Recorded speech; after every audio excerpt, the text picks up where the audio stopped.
ኢሳያስ ዛሬ በካይሮ መገኘታቸውን እንደ ተራ እንድናልፍ ለሚለፉት እንዳላየ ለሚያልፉት አሁን የግብጽ ውጭ ጉዳይ ሚኒስቴር ኢትሊ ነው ያለው። የኢትሊ ሳሌኒ የሚባለው ካምፓኒም ያመስራቱ ማገዙ ትክክል አለመሆኑን ግብጽ ይሄ ዋልጌነት ነው። ያኔም ወዲያው በአስመራ ለመሸጉት ኃይሎች ዛሬም በምናየው መልኩ የምላስ ውጊያውን ታሪካዊዋ ጠላታችን አስታጠቀቻቸው።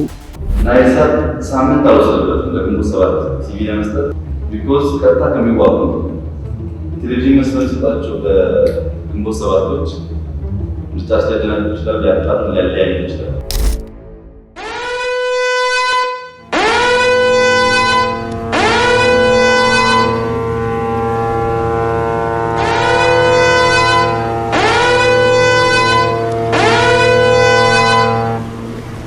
ኢሳያስ ዛሬ በካይሮ መገኘታቸውን እንደ ተራ እንድናልፍ ለሚለፉት እንዳላየ ለሚያልፉት ግን ደግሞ በኢትዮጵያ ስም ለሚተነትኑና ለሚታገሉት አሁንም ትንሽ ማሳያ እንምዘዝ።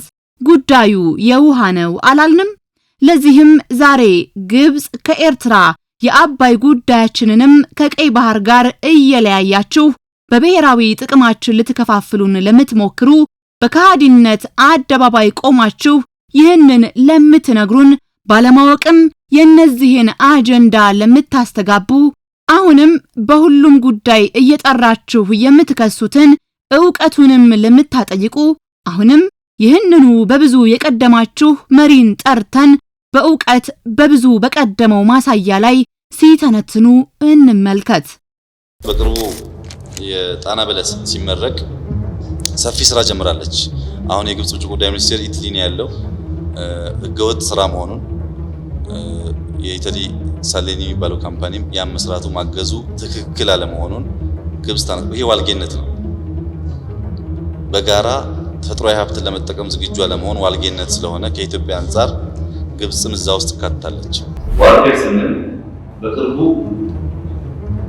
ከውሃ ጋር ተያይዞ ከግብጽ ጋር ተስማማን ማለት ጉዳይ ከዛ በኋላ በተመረጠ ናይሳት ሳምንት አውሰደበት ለግንቦት ሰባት ቲቪ ለመስጠት ቢኮዝ ቀጥታ ከሚዋጉ ቴሌቪዥን መስመር ሲጣቸው በግንቦት ሰባቶች ምርጫ ሲያደናቅፉ ይችላል፣ ያጣሉ፣ ሊያለያዩ ይችላል። ዋርፊር ስንል በቅርቡ ከውሃ ጋር ተያይዞ ከግብጽ ጋር ያልተስማማንበት ጉዳይ ከዛ በኋላ ትረስት ማጣት አለ። ናይልሳት ሳምንት አልወሰደበትም ለግንቦት ሰባት ቲቪ ለመስጠት ቢኮዝ ቀጥታ ከሚዋጉን የቴሌቪዥን መስመር ለተሰጣቸው ለግንቦት ሰባቶች ምርጫ ሊያደራድረን፣ ሊያጣላን፣ ሊለያየን ይችላል። ቅድም እንዳልኩት ልማት ሰላም ሊያመጣ የሚችለው የህዝብ አንድነት ካለ ብቻ ነው። የህዝብ አንድነት ከሌለ ጥይት ማባከን ዋጋ የለውም። አዎ እንደተመለከትነው ነው። ከአባይም በፊት በጣና በለስ የከሰሱን የተጣመሩብን ናቸው። ያኔም ወዲያው በአስመራ ለመሸጉት ኃይሎች ዛሬም በምናየው መልኩ የምላስ ውጊያውን ታሪካዊዋ ጠላታችን አስታጠቀቻቸው። አዎ ናይልሳትን ሰጠች። ይህንን ነው ልክ ስለ ዛሬ አይመስልም የምንለው። የምናየውም ጥምረት አዲስ ነው ብለን ስንጠይቅ እንዲህ እጅግ የቀደመ ማሳያችንን በመምዘዝ እጅግ ያረጀና ያፈጀ ጥምረት መሆኑንም ለማስረገጥ ነው። ግን አንድ ጥያቄን አጥብቀንና ደጋግመን እንጠይቃችሁ ለሁላችሁም፣ በተለይ ግን ለተቺዎቻቸው። መሪው ከዛሬ በብዙ ቀድመው እነዚህን ጉዳዮች ሲተነትኑ ይህንን ግዙፍ ህልም ሲወጥኑ በእርግጠኝነትም ሲናገሩና ሲተነብዩ እናንተ የት ነበራችሁ? ከምን አይነት ዕውቀትና አቋም ጋር? ዛሬያችሁ ከትላንታችሁና የሳቸው ከትላንት እስከ ዛሬ የቀጠለ ወጥነት የዛሬም ተግባር ጋር ሲነጻጸር እንዴት ይገለጽ ይሆን? መቼም በተለይ ከተቾቻቸውና ከጠላት ጋር ከወገኑት ይህንን የረቀቀ ምላሽ አንጠብቅም። ይህንን መመለስ ቢችሉማ እንዴት በዚህ ልክ ከራስም ከሀገርም ከዕውቀትና እውነት ጋር ተጣልተው አደባባይ ላይ እንደምናያቸው በኩራት ሲውሉ ባላየን ነበር። እረ ብዙ አጓጉል ሲሆኑ ባላየን ነበር። በሚዲያ ስም አስተጋቡት እንደምንለው ነው። እንደተያያዙት የሚዲያ ጦርነት ነው ጉዳዩ። እውነት አዲስ ጉዞ፣ አዲስ ጥምረትና ጉዳይ ኖሮ እውነት በሁለቱ የዛሬው መቃጠርና መቀበጣጠር ውስጥስ አዲስ ነገር መጠበቅ ይቻላል? እንዳልነው የተያዘው በሚዲያ ጦርነት መዋጋት ነው። አዲስ ዜና በሚመስል የቆየና ያፈጀ ልማዳቸው ስነ ልቦናን መስለብ፣ ሆን ተብሎ በተሰጠ መንገድም ባላዋቂነትም ይህንን ጦርነት ማድመቅ ማገዝ ነው የያዝነው። ያረጀውን ቡድንና ሴራ በአዲሱ ትውልድና አዲሱ ሚዲያ መድገም። መሪው በብዙ ቀድመው ሲናገሩ እንደምንሰማው ይህ በሚዲያ ስም የሚካሄደውን ጦርነትና እነኚሁ አስታጣቂዎቻቸው እንዲሁም የዚህ የሚዲያ ወይንም ሳተላይት በመስጠት የመዋጋትና የማስታጠቅ ሚስጥር ተንትነው ይናገራሉ። ከቅርብ ጊዜ ወዲህ የቀጥታ ውጊያ የዋርፌርና የእጅ አዙር ጦርነቶች እየሰፉ መጥተዋል። በነዚህ ቀጠናዎች ዋርፌር ስንል በቅርቡ ከውሃ ጋር ተያይዞ ከግብጽ ጋር ተስማማን ማለት ጉዳይ ከዛ በኋላ በለስ ተመረጠ።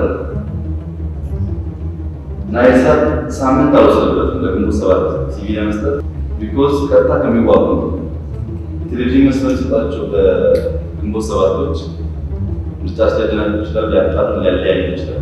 ቅድም እንዳልኩት ልማት፣ ሰላም ለረከው የህዝብ አንድነት ካለች የህዝብ አንድነት ከሌለ ጥይት ማባከን ማካሄድ የህዝብ አንድነት ለማፈራረስ ደግሞ ሚዲያ ትልቅ መሳሪያ ነው። ስለዚህ ያ ነገር ሲመጣ ዋርፌሩ ሲመጣ ተጠቂው አጥቂው ማንተን ከነሱ የሚጠበቀው ትንሽ ሪሶርስ ማቀበል ብቻ ነው። ልክ ናይል ሳት ተደረገው አንድ ቻናል መስጠት ይላል። ከዛ ውጭ ኤርትራ ታላላችሁ ብዙ ቋንቋዎች በተለይ ለአርሚው ሰሜን አካባቢ ያሉ ሰዎች እንደምታውቁት ሁሉም ትግራይ ጫፍ ጫፍ አካባቢ ያለው ወታደር በኦሮምኛ በአማርኛ ትግርኛ ሰፊ ዘገባ ይሰጣል። ሳይኮሎጂካሊ ኢምፕላንት ይደረጋል። ሌላው ሳይኮሎጂካል ዋርፌር ነው። ከቅርብ ጊዜ ወዲህ የቀጥታ ውጊያ የሚባለው ቃል የዋርፌርና የእጅ አዙር ጦርነቶች እየሰፉ መጥተዋል። በዚህ ቀጠና ብቻ ዋርፌር ስንል በቅርቡ ከውሃ ጋር ተያይዞ ከግብጽ ጋር ያልተስማማንበት ጉዳይ ከዛ በኋላ ትረስት ማጣት አለ። ናይል ሳት ሳምንት አልወሰደበትም ለግንቦት ሰባት ቲቪ ለመስጠት ቢኮዝ ቀጥታ ከሚዋጉን የቴሌቪዥን መስመር ለተሰጣቸው ለግንቦት ሰባቶች ምርጫ ሊያደራድረን፣ ሊያጣላን፣ ሊለያየን ይችላል። ቅድም እንዳልኩት ልማት፣ ሰላም ሊያመጣ የሚችለው የህዝብ አንድነት ካለ ብቻ ነው። የህዝብ አንድነት ከሌለ ጥይት ማባከን ዋጋ የለውም። የህዝብ አንድነት ለማፈራረስ ደግሞ ሚዲያ ትልቅ መሳሪያ ነው። ስለዚህ ያ እድል ሲመጣ፣ ዋርፌር ሲመጣ ተጠቂም አጥቂም አንተ ነህ። ከነሱ የሚጠበቀው ትንሽ ሪሶርስ ማቀበል ብቻ ነው። ልክ ናይል ሳት እንዳደረገው አንድ ቻናል መስጠት ማለት ነው። ከዛ ውጪ ኤርትራ ታውቃላችሁ፣ በተለይ በአርሚው ሰሜን አካባቢ ያላችሁት ሰዎች እንደምታውቁት ሁሉም ትግረኛ ጫፍ ጫፍ ላይ ያለ ወታደር በኦሮምኛ፣ በአማርኛ፣ በትግረኛ ሰፊ ዘገባ ስራ ይዘጋጅለታል። ሳይኮሎጂካሊ ኢምፕላንት ይደረግበታል።